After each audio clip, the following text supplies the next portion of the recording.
Welcome back, everybody, to youtube.com/DyllonKG. Today we're going to be talking about matchmaking changes to Dead by Daylight. If you guys didn't know, Dead by Daylight's matchmaking has been less than ideal. It's supposed to be loosely based on the rank of the players that you are playing with and against, but even that has, at times, been extremely shoddy. So, today, it looks like Behavior has flipped the switch and added the new matchmaking system to PC and all consoles, whereas it was just on Xbox One. So let's dive into that change. So it looks like, if you at first blush, it looks like this dev post wasn't actually update. It says update August 3rd, now activated on PCs and consoles, but there's no actual additional information given here. But we're gonna go ahead and go over what they told us before.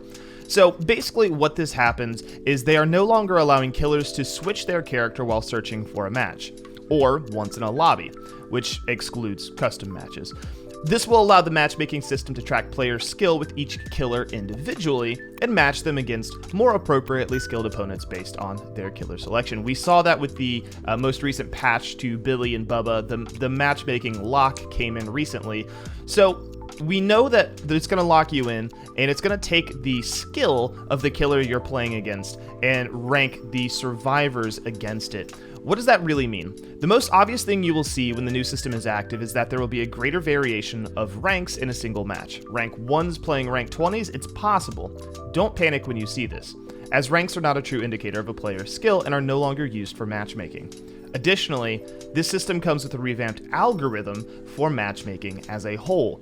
This should improve wait times for finding matches, and we will continue to tweak this part of the system to improve them further over the coming months. Now, there's a lot of things to say here, but the biggest kind of fear that I have with this is we don't know necessarily what the MMR system is using. Now, in a lot of games, you don't really know what new matchmaking systems actually use, but you get medals and points for doing certain things, and you could kind of gauge your team play a little bit better. I don't know if Dead by Daylight has all the systems in place for us to know how well we're doing entirely. You do have the end game medal system that gives you, obviously, the bronze, silver, gold, iridescent, but I'm very unsure on whether that's going to be enough for this algorithm that they seem to have made to be as accurate as it needs to be.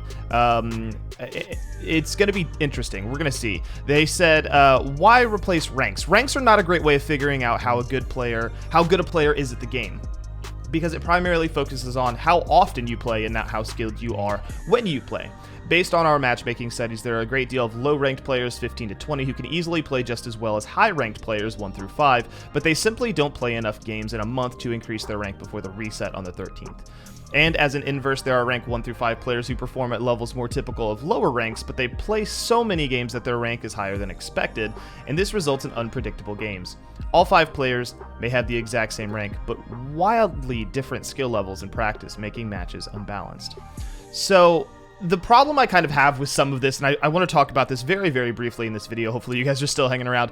When we play with the old matchmaking system, right, I had a few matches on stream even. Like, I'm a rank 5, I don't play Survivor much, right, so I'm rank 5, and I get hooked, I get farmed off the hook by a rank 18, I think it was literally a rank 18 Survivor. They unhook me, I get downed again. I'm not running D-Strike, I shouldn't have to, but I get rehooked, and I die on hook. And so I wonder, at what point does the MMR system, does this new system know that, like, I had teammates that did not unhook me and did not participate in smart, intelligent team play? Does it take into effect or into account survivors that are not helping their teammates? Does it take into account killers who camp? What really is happening here? It has to be a very complex algorithm, right? Because if I get put on hook and I die on hook and I only got to do half a gen and nobody saved me, at what point does that become my fault more than the survivors around me? So I'd be interested to see if they can flesh out this matchmaking system, because right as of recently, matchmaking has been crazy, and I've had multiple bad matches where survivors are farming me off the hook only to find out they're ranked 12, 13, 15. And at what point am I punished because the other survivors aren't playing well? Now, all of that being said, I think it's really, really important to know that the current system doesn't work, or I guess now the old system, it doesn't work. So I welcome any change that is change. period.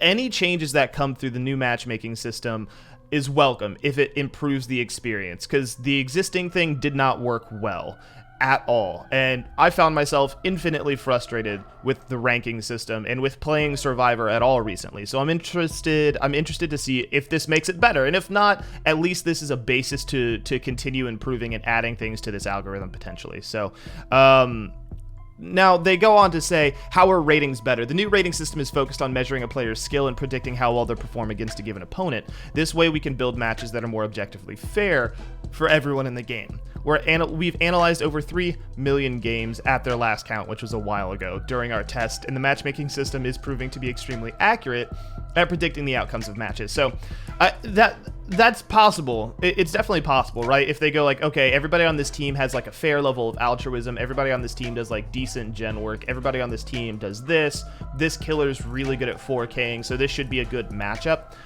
Maybe that makes sense right now. The fact that survivors are judged basically just on how well they chase, their altruism, how well they work on gens, and those are kind of the basic tenets of the game. I think it's a little bit too easy. I hope their algorithm is complex. I'm not going to sit here. I'm not a game dev. A lot of people are making videos shitting on the potential for this system. I'm not a game dev. Most of us are not game devs, so most of us don't really know what's going into this. So I hope it gets better. I hope it goes well. But what do you guys think? I would love to hear your feedback on the new matchmaking system. Have you played any matches, and is it any good? I would love for you guys to tell me in the description below, or in the comments below. I would love for you guys to tell me in the comments below. And of course, hang out on tomorrow's stream, Tuesday. We're going to be testing out the new MMR system live, and we'll see what is up on Twitch. And until next time, guys, I pray to the entity to see you in the next video.